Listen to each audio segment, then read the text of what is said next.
జై Srirama. Welcome back to my channel lucky Lakshmi god tells. కొంతకాలంగా పిల్లలు యుక్త వయస్సు వచ్చినా కానీ పెళ్లి చేసుకోవడం మానేశారు. అంటే పెళ్లి వయసు దాటిపోయినా కానీ పెళ్లి చేసుకోవాలి అన్న ఆలోచన వాళ్ళకి రావట్లేదు. అది ఆడపిల్లలైనా మగపిల్లలైనా. మరి వాళ్ళు ఉద్యోగాలు చేస్తూ మరి సంపాదనలో పడిపోయి మరి పెళ్లి చేసుకోవద్దు అనుకుంటున్నారా? మరి లేకపోతే తీరిక లేక మరి పెళ్లి చేసుకోవట్లేదు, లేదంటే సరైన లైఫ్ పార్ట్నర్ దొరకట్లేదు, కొన్ని అపోహలుండి భయపడి పెళ్లి చేసుకోవట్లేదో మరి ఏ విషయం అర్థం కావట్లేదు. పూర్వంలో అయితే ఆడపిల్లకి 5 ఏళ్ళు లేదంటే 9 ఏళ్ళు వచ్చాక పెళ్లి చేయటం, అమ్మాయి మెచ్యూర్ అవ్వగానే కాపురానికి పంపించడం ఇలా జరుగుతుండేది. తర్వాత 18 ఏళ్ళు ఆడపిల్లకి రాగానే పెళ్లి చేసేసేవాళ్ళు. కానీ ఇప్పుడు ఆడపిల్లలకి 30 ఏళ్ళొచ్చినా దాటిపోతున్నా పెళ్లి మాత్రం చేసుకోవట్లేదు. అలాగే మగపిల్లలు కూడా 40 ఏళ్ళొచ్చినా ఒక్కొక్కళ్ళు పెళ్లి కూడా చేసుకోవట్లేదు. కానీ ఇది ఎంత తప్పో, ఎంత పాపమో వాళ్ళకి అర్థం కావట్లేదు. దాని గురించి ఈరోజు మన వీడియోలో చెప్పుకుందాం. యయావర వంశానికి చెందిన జరత్కారుడు అని ఒక తపస్వి ఉండేవాడు. ఆయన బ్రహ్మచారి. ఆ బ్రహ్మచారిత్వంలోనే ఆయన శాస్త్రాధ్యయనాలు చదివేసేవాడు. దాంతో ఆయనకి ఋషి రుణం తీరిందట. కానీ ఆయన ఒక తప్పు చేస్తున్నారు. ఏంటి అంటే ఆయన ఎప్పటికీ పెళ్లి చేసుకోకుండా అలానే ఉన్నారు. అయితే ఒకసారి ఆయన అవసరంగా ప్రయాణం చేస్తూ ఉంటారు. ఒక చోట గడ్డి గుబురుగా పెరిగి ఉంటుంది. అంటే బుష్ లాగా పెరిగి ఉంటుందన్నమాట. ఆ గడ్డికి అడుగున ఒక్కటే ఒక్క వేరు ఉంటుంది. ఆ గడ్డి పరకలన్నీ పట్టుకొని ఋషులు వేళ్లాడుతూ ఉంటారనమాట. అయితే ఆయన చూసి, రే ఇదేంటి, ఇది ఏమైనా కొత్త రకమైన తపస్సా? లేదంటే ఇదేమైనా వ్యాయామమా? నాతో చెప్పండి, నేను కూడా చేస్తాను అని చెప్పి ఆయన అడిగితే వాళ్ళంటారు ఋషులు, ఇది తపస్సు కాదు, వ్యాయామం కాదు. ఇది మాకు ఆ యముడు వేసిన శిక్ష.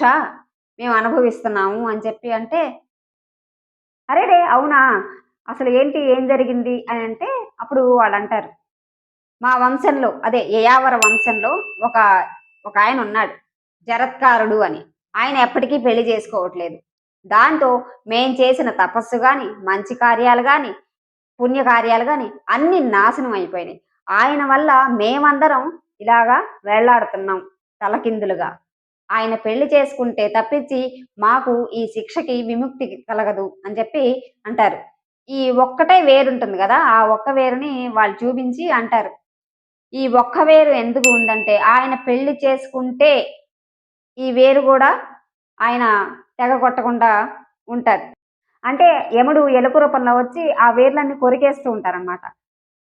ఆయన గాని పెళ్లి చేసుకుంటే ఈ ఒక్క వేరైనా ఉంటుంది. అందుకోసమే ఈ వేరు ఉంది.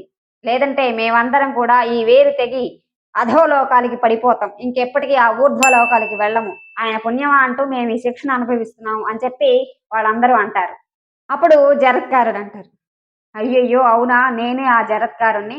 నేను పెళ్లి చేసుకుంటాను, మిమ్మల్ని అందరినీ ఉద్ధరిస్తాను.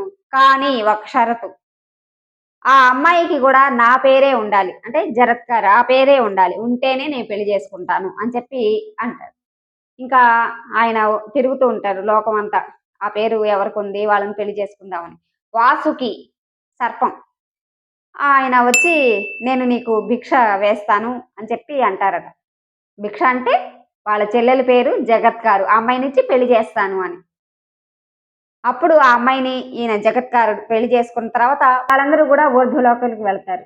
కాబట్టి పెళ్లి చేసుకోను అని ఎవ్వరూ అనకూడదు. మనిషిగా పుట్టాక వాళ్ళ ధర్మాన్ని నిర్వర్తించాలి. ఒక వయసు వచ్చేటప్పటికి వారి ధర్మాలను వారు నిర్వర్తించాలి. పెళ్లి చేసుకోను, నేను ఇలానే ఉండిపోతాను, అదేం పెద్ద గొప్ప విషయం కాదు. వాళ్ళు చేసుకోకపోతే వాళ్ళ 7 తరాలు, వాళ్ళ ముందు 7 తరాలు, వెనకాల 7 తరాలు వాళ్ళకు కూడా శిక్ష వాళ్ళ వల్ల పడుతుంది. వాళ్ళు ఎంత మంచి వాళ్ళైనా, ఎవరైతే పెళ్లి చేసుకోకుండా ఉండిపోయారో వీళ్ళ వల్ల వాళ్ళు శిక్షలు అనుభవించాల్సి వస్తుంది. పాపం ఈ విషయం వాళ్ళకు తెలియకపోవచ్చు. కాబట్టి సరైన సమయంలో పెళ్లి చేసుకొని మీ యొక్క ధర్మాన్ని మీరు నిర్వర్తించండి. జై శ్రీరామ.